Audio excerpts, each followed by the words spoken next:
Daniele, can you Yeah. hear me? Yes, we can hear you. You can start. Thank you. Yes. Okay. First of all, good afternoon to all of you. I wish to spend very few words in presenting myself, just to say that I am serving the standard IC TC9 standardization since 35 years ago. And some years ago, I was the TC9 chair. In fact, Daniele is my successor. And during that time, I was promoting the standardization of fuel cell in cooperation with ICTC 105. So I think I have to say some words on the TC 105, that is the Fuel Cell Technologies Committee.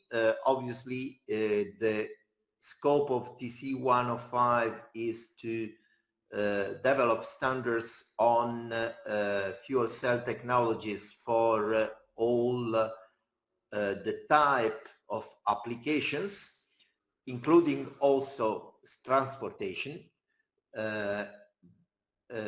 And in fact, TC105 developed some generic fuel cell standardization that were useful for the reference in IC-TC9 in railway, like the IC62282-2 fuel cell modules, the -3-100 stationary fuel cell power systems and safety, and the -101 fuel cell power propulsion. So this standard were standard that ICTC9 has taken as a reference, and this is the reason why there was the idea to carry on the standardization in TC9, having the cooperation of TC105. Some few words about some activity of ICTC9 that was done prior to starting the standardization of fuel cell, that is useful for also having reference in the fuel cell standardization. And this is the standardization of IC62864-1, that is a power supply on board energy storage system. And particularly part one is the service hybrid system. Then the 61287, that is power converter installed aboard or rolling stock. The IC60349, that is rotating electrical machine for rail and road vehicles, and 62928, that is the rolling stock equipment on board lithium-ion traction batteries. These are standards that normally will be referred by standards that are standardizing the application of fuel cell to the rail sector. But now let's go to effectively the scope of standardization of fuel cell in the cooperation between ICTC9 and ICTC 105. The decision was to have an agreement for establishing a joint working group that is, however, having the responsibility of ICTC9, in the sense that even though it's a joint working group, finally the producer standard will receive the numbering of ICTC9 and will be in the future maintained by ICTC9. So this joint working group is the ICTC9 JWG51. Furthermore, ICTC9 has seen that there is a necessity of having also the standardization of fuel cell that is completely in the responsibility of ICTC9, and so the project team 63341-2 was established. Just to see which is the area of standardization, you have here a picture that shows that for the time being we are starting in ICTC9 to standardize 3 topics. One is standardized by the IEC 63341-1, that is a fuel cell system for propulsion and fuel cell power system.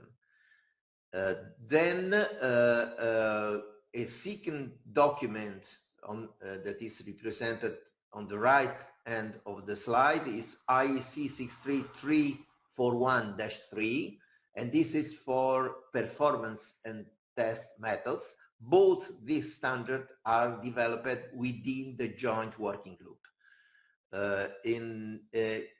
But as I have said before, there is a third standard that is the IEC 63341-2 that is dedicated to hydrogen fuel system. So how the hydrogen is stored on board of the vehicle.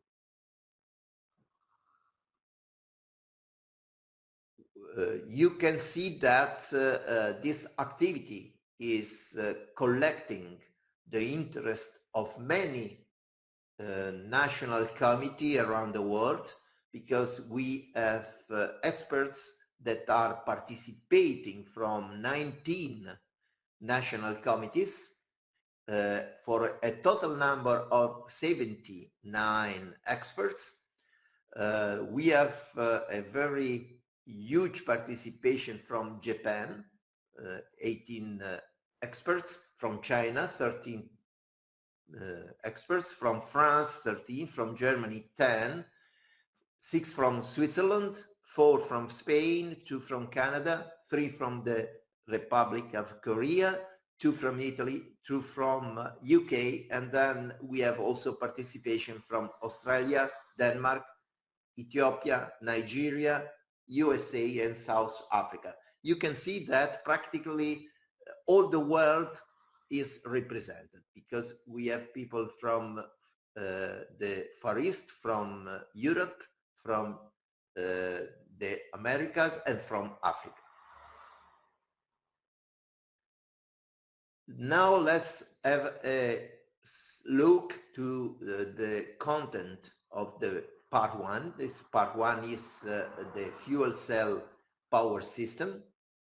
You can have a look on the diagram of what will be standardized. What will be standardized is within the dotted line that is called fuel cell power system perimeter. But in this picture you see there is not only the blocks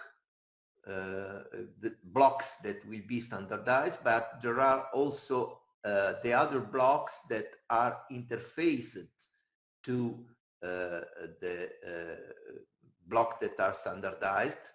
And what is also interested is there are so many interfaces in which the color, different color, are identifying the nature of the interface, just to distinguish between electrical, mechanical, etc. What is also interesting is that this document will have, as it is a normal procedure inside IC, another document that is linked to this one, that is the part 3, that will describe, based on the requirements specified by the part 1, will specify the methods for testing the performance of the fuel cell power system. Then I have said before that there is also another standard, that is the 63341-2, that is under preparation. This standard is dealing with the hydrogen fuel system on board, so it's related to how the fuel system is handled and stored inside the vehicle, and the interfaces to outside, particularly to the ground refilling system, and this standard is fully developed inside the ICTC9. So it's not developed, as we have said before, by the joint working group with DC-105, but by a project team that is done only by experts of ICTC9. We have recognized that for the development of the IEC 63341-2, it was necessary to have a cooperation with the ISO TC197. The reason for that is shown by the boxes that you have in the upper part, in the right upper part of the slide, in which you see that the IEC 63341-2 was taking as references for refueling connection devices the ISO 17268. For the fuel container, the document that were developed by ISO for the road vehicles, heavy vehicles, and for the fuel system components, a document that for the time being is developed in ISO and is still at the beginning stage because it's a committee draft. Considering this, and considering that the existing ISO standards it is necessary that they have some specific requirements that are suitable for the railway field, it was decided to set up a liaison between the ICTC9 and the ISO TC197 in order that there is the possibility for developing future ISO standards that can include also the specific requirements that are needed by the railway field. And so for this reason you see the diagram that is reported in the lower right part of the slide, and so you see that the idea is to get the possibility from the cooperation following the liaison that was set up between ICTC9 and ISO TC197 to have 3 standards that can be referenced by the IEC 341-2 instead of the actual references that I have shown to you before. So this is something that is going on, but we are quite sure that we will succeed in reaching the end of the IC 63341-2 standardization in parallel with the 3 standards that are reported in this slide and are developed in ISO. Then it was considered that for completing the standardization of fuel cell applications for railway, it was necessary also to address the standardization of the hydrogen filling station on ground. For the time being, there is not yet a project team that was set up to produce such standard, because the new work item is not yet decided, but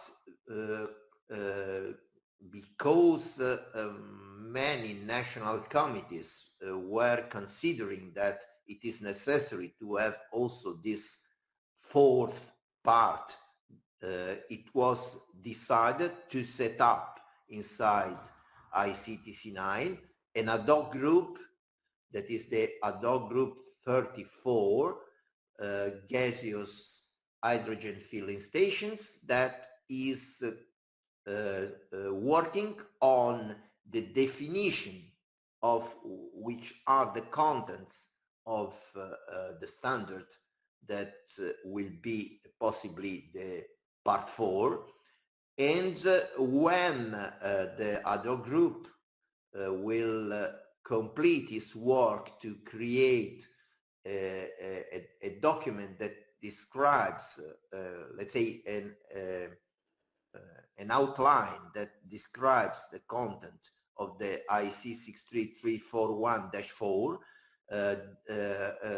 ad hoc group 34 will fill the form that is used in IC to launch an inquiry on a new work item, and so the new work item will be launched and possibly will be approved, and this means that after that, if there will be the approval, ICTC9 will set up a dedicated project team that will take the numbering of PT 63341-4 for preparing a part 4 on the specification of the on-ground filling station.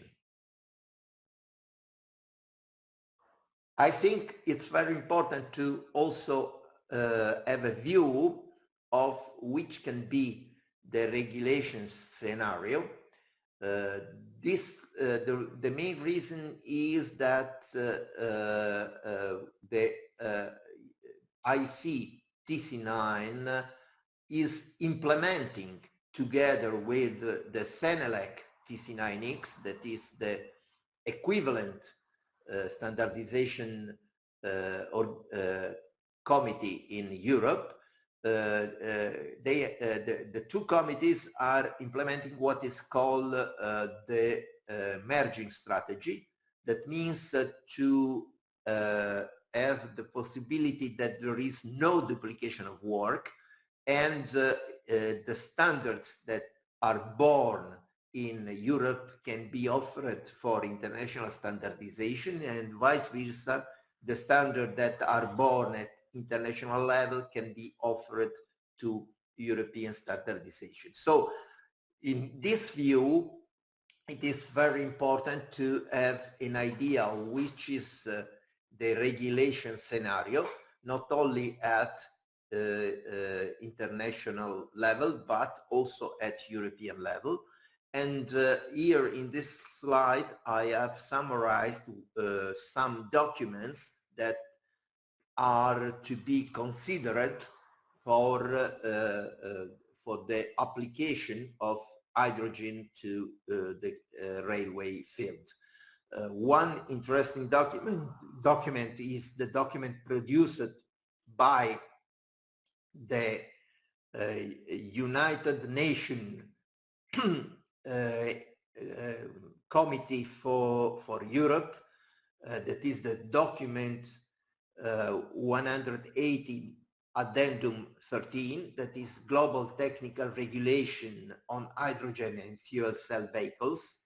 Then there is a specific document that is the European regulation that 1303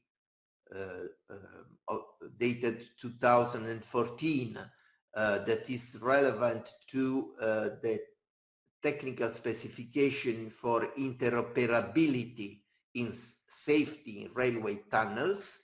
This is a very important aspect because you know that the hydrogen has some safety risks that has to be considered, and particularly considered when the vehicle is running in a tunnel. I can tell you that the situation in Italy is that we have now projects ongoing for passenger trains, and these future trains are foreseen to be operated also in tunnels. So this is a very important aspect. Gianosvaldo, sorry to interrupt you. We are a little bit overrunning. I will complete soon. Okay, thank you. I think it's not necessary to speak of the other two documents, but anyway, if some of the participants to the workshop they need, they can ask me, and I will be very happy to give to them some information by email. So the last, and so I will slide and will close. I have already said there is this agreement between ICTC9 and Selelec TC9X that is the margin strategy, and so the four documents for the time being are foreseen also to be published then as European documents. So this is not fully decided, but it's ongoing, and I am quite sure that there is a very high interest in Europe, and the document will be also European standard. Thank you so much. Thank you, Gianosvaldo.